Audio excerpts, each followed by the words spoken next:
gente para alquilar balcones, lo decíamos en el bloque anterior. Ya mismo vamos a hablar con Mauro Federico, quien está del otro lado, quien, bueno, por razones personales y también profesionales se ha dedicado a investigar qué hay detrás del narcotráfico. Así que vale la pena escuchar a los que saben cuando, bueno, estamos viendo las imágenes que estamos viendo en las últimas horas. Mauro, ¿cómo te va?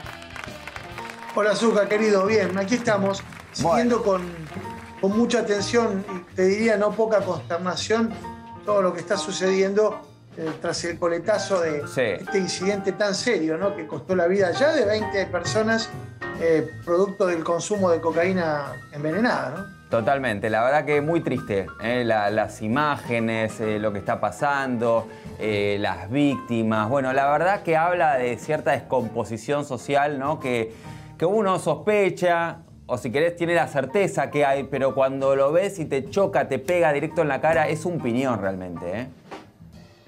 Tremendo, sobre todo porque además se enmarca en un contexto, Zucca, en donde yo hace ya más de 15 años que vengo insistiendo con estos temas y a veces siento que todos te escuchan. Cuando digo todos me refiero al público, por cierto, la gente que te lee, que escucha los programas y las entrevistas. Los funcionarios miran, ¿viste? Y como yo tiene razón, sí, la verdad, qué bravo esto. Pero la verdad es que, honestamente, no aprecio políticas públicas que vayan en función de la resolución del problema de fondo. Porque está claro que el problema de fondo no es salir a pescar a los narcos que le vendieron la droga adulterada a estos pibes, que terminó con la vida de 20 y bueno, varios que están todavía comprometidos.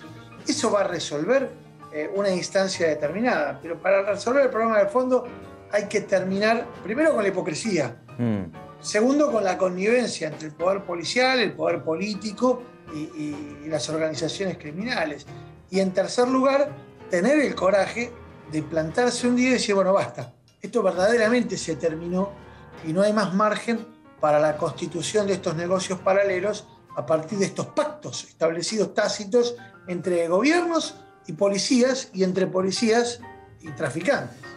Tanto es así esto que decís, que queda en evidencia con los operativos, porque de repente hay operativos exitosos, de repente hay detenciones, de repente es la pregunta, de repente. Mira, no me quiero poner poético, pero Eduardo Galeano, en uno de sus tantos libros en los que describía y describe magistralmente nuestra Latinoamérica, cuenta cuando se refiere a la Amazonia, a la zona de la Amazonia, que en determinadas regiones, cuando los habitantes que tienen ganado tienen que cruzar un vado donde están repletos de pirañas, lo que hacen para evitar que las pirañas lastimen al ganado, eligen a una vaca y la tiran para que las pirañas vayan ahí y ellos puedan pasar con el resto del ganado por el vado de agua. Ellos le llaman pago de piraña, los habitantes de esa zona de la Amazonia. Bueno, da la impresión que muchas veces cuando vemos esos operativos, entendemos que detrás de esa maniobra lo que se hace es entregar a un narco para continuar perpetrando los negocios en paralelo con todo el resto. Es decir, mostramos una suerte de vocación irreductible para combatir el narcotráfico, cuando en realidad lo que estamos haciendo es casi dando una muestra gratis de lo que en realidad está pasando a las espaldas, no solamente del conjunto de la policía, sino de la mayor parte de la sociedad, que solo sufre los efectos de la manera en la que lo padecemos las familias que tenemos integrantes con adicciones, ¿no? Mauro, pensaba, ¿no? Cuando decías, bueno, esto que está pasando, yo la verdad que sigo la temática por series y demás. En el último tiempo vi El Chapo y me resultó muy impresionante el nivel de violencia que se ve en esa serie en México. Como no hay ningún freno inhibitorio, digamos, ¿no? A la hora de resolver cómo se resuelven, cómo se dirimen las cuestiones, la vida no vale nada.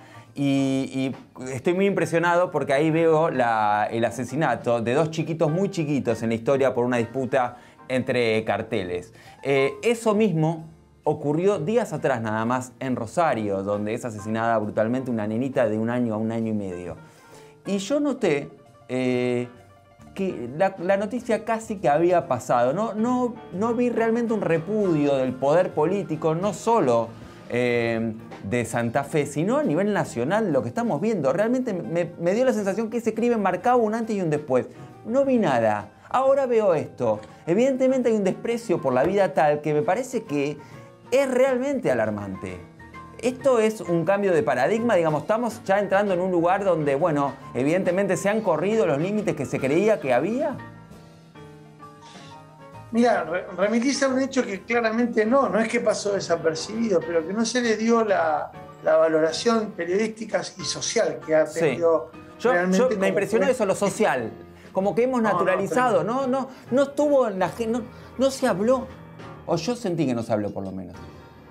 Mira, el crimen de Rosario tiene características muy propias de las actividades del sicariato, que reproducen prácticas que evidentemente vos las ves en las series, los mexicanos, los colombianos y en otras zonas de Centroamérica lo viven cotidianamente con las acciones de aquellos que perpetran estos crímenes por encargo. Ahora, si bien son diferentes las situaciones, las dos se enmarcan dentro de esto que vos planteás como una suerte de insensibilidad por parte del conjunto de la sociedad y de buena parte de la clase política. Yo quiero decir una cosa. Ante el hecho emergente de lo ocurrido esta semana aquí en la ciudad, en realidad en la provincia de Buenos Aires, el partido del 3 de febrero, yo creo que hubo una reacción efectiva por parte del núcleo de lo que se llamó el Comité de Emergencia que se constituyó. Creo que Sergio Berni, en conjunto con la gente de salud de la provincia de Buenos Aires, en conjunto con el grupo que estuvo accionando para resolver una cuestión que hubiese sido mucho más seria, pusieron en marcha un dispositivo que logró evitar que la tragedia fuera todavía Totalmente. Mayor. Ahora, esto es como decir que una cuadrilla de bomberos apagó el foco de un incendio que nos está abrazando todo por detrás y que evidentemente no solamente no se apaga con el accionar de este grupo puntual, en este caso particular, sino que por lo contrario, la sensación que uno tiene es que nos estamos quemando vivos. Y esto, honestamente te digo, yo no creo que se pueda terminar sin que los actores asuman sus responsabilidades y sin que la sociedad, en definitiva, también ponga una mirada autocrítica sobre esto. Este no es un problema, Zucca, de las clases más desfavorecidas. Que estos incidentes hayan tenido epicentro en Puerta 8, en este asentamiento del conurbano, no significa que el problema lo tengan los habitantes de Puerta 8. Porque muchos de los que se murieron, muchos de los que están internados hoy con respiración mecánica, son gente que vive en barrios de la Ciudad de Buenos Aires, en otros barrios del conurbano, clase media, porque los atraviesa el consumo, la necesidad o en todo caso la enfermedad por la cual van a consumir cocaína y la van a comprar a estos lugares en donde evidentemente no solamente vos no le podés pedir respeto por la vida a un tipo que vende merca, porque la merca es un tránsito más o menos rápido hacia la muerte, pero por lo menos lo que evidenciaron estos personajes es que además tienen una hazaña criminal pocas veces vista. Realmente, realmente. Mauro, ¿hay algún dato nuevo? Esta droga de la familia de los opiácidos, esto que aparentemente no es tan común en la Argentina y sí bastante más común en los Estados Unidos, donde hay muchísimas muertes por sobredosis y demás. ¿Te sorprende esto que, bueno, la presencia de esta sustancia en cocaína y en las calles, en los barrios, o no tanto? A ver, el fentanilo, que es esta droga de la que hablamos, si es que finalmente las comprobaciones científicas, porque hasta ahora lo que hay es una suerte de prueba de reacción. Sí. Ante la prueba de reacción aparece la presencia de esta sustancia.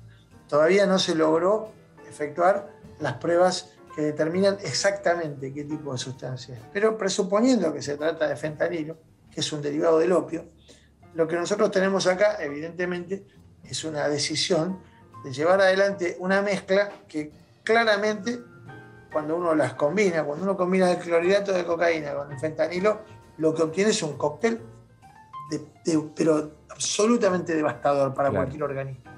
Entonces, nadie corta merca con fentanilo. Acá hubo o un error por haberse realizado este fraccionamiento y este corte por manos inexpertas y con poca capacidad y conocimiento de esta tarea, o un atentado para tratar de generar la conmoción que provocó la distribución y el consumo de estas dosis. Mira, me daban un dato ayer en la gente que tengo, la fuente que tengo trabajando allí en Puerta 8. ¿Sabes cuántas dosis diarias se venden en ese asentamiento? Promedio, ahí no hay, eso no es la FIP. O sea, vos te imaginás que nadie te da un ticket para venderte un papel. Pero ¿sabés cuántas dosis promedio se venden por día? 5.000. Si yo me pongo a pensar, el martes y miércoles, que es cuando se sucede el epicentro de esta que es un día masacre, de partido, además de noche, donde mucho encuentro. Sí. Se juntaron, se tomaron unas birras, se comieron unas pizzas y se esnifaron un papel, ¿no? Como dicen ahora, o como se suele decir en la jerga del consumo. Bueno, la pregunta que yo me hago es si ese promedio de venta es real, como creo que lo es. ¿Cuánta gente hoy todavía tiene un papel de esos en la mano y no lo consumió? O lo que es peor aún, ¿cuánta gente lo consumió y capaz que terminó muriéndose por otra razón o está en este momento en algún lugar tratando de ocultar, porque muchas veces ocurre que tenés vergüenza de aceptar que podés tener la paranoia que tiene el consumidor de cocaína por la reacción que su organismo pueda tener ante el consumo de esta sustancia. Es tremendo. Yo lo he vivido. Yo he tenido un cocainómano en mi casa viviendo. O sea, mi hijo consumía cocaína y vos te dabas cuenta que ese nivel de persecución generaba hasta casi una condición de hipocondríaco, ¿viste? De que se iba a morir. Bueno, ¿qué podemos imaginar que pueda estar pasando y cuántas consecuencias todavía no reventaron, no nos enfrentamos de este episodio que evidentemente marca, me parece a mí, un hito dramático en la historia del narcotráfico y de las adicciones en la Argentina? Mira, yo sin tener ese dato de cantidad de ventas diarias que se realizan en Puerta 8 y que habrá que multiplicar por un montón de Puertas 8 que hay dando vuelta en la provincia de Buenos Aires y en todo el país, a mí también me llamaba el número como bajo. Digo, me parecía muy bajo el número de víctimas hasta el momento. Bueno, con esto que vos aportás, bueno, la verdad que es muy, muy preocupante, sin dudas. Más allá de que hay que trabajar obviamente en control de daños, hay que trabajar en eso y en eso ha trabajado el Estado. Hay que dar un paso adelante en la lucha contra el narcotráfico o no. Me interesa tu mirada respecto de este debate que aparece en torno a la legalización. Si se legaliza esto de algún modo, digamos, el negocio que hay atrás del narcotráfico, ¿se termina o no? Es un buen punto el que planteas. Mira, yo creo que ninguna solución se puede pretender solamente actuando o operando sobre una de las aristas del problema. Este es un problema que tiene varias aristas. Una es la arista del negocio, ¿no? Seguramente, si vos procedés a legalizar la sustancia, lo que vas a generar es un impacto fuerte en los que perpetran este negocio de manera ilegal, porque vas a obligar a regularizar una situación que evidentemente la mayor parte de los que producen la cocaína o en todo caso la fraccionan y la distribuyen no tienen. Es polémico, pero ahora, puede ingresar el Estado, digamos, hacer una suerte de control, digamos. Claro, supongamos, ¿no? Sí. Ahora, eso per se no va a resolver el problema, porque el problema tiene otra arista, que es gravísima y tanto más preocupante que la que tiene que ver con lo económico, que es la social. Claro. Y derivada de la social está claramente la sanitaria. ¿Cómo haces vos hoy para asumir que en la Argentina hay una cantidad de adictos muy superior a la que se registra oficialmente? Por ejemplo, vos pensá, solamente pensá en tu entorno. Nosotros nos conocemos hace 15 años, nos movemos en este ambiente del periodismo, y trabajamos en los medios desde un poco más incluso. ¿Cuánta gente conocemos que consume cotidianamente cocaína y la caretea? Porque claramente no, lo mantiene oculto o simplemente lo sabe su círculo de amigos. Espera, no es un juicio de valor, no soy policía. No, está claro, está claro. Tranquilo que no estás hablando de otra cosa, estás hablando... Sí, se entiende a dónde vas. Entonces digo, esa gente o esa persona que cree que consumir cocaína todos los días forma parte de un hábito que lo constituye en un acto social, ¿viste? Como quien se come un caramelo, se sienta a tomar un café con un amigo.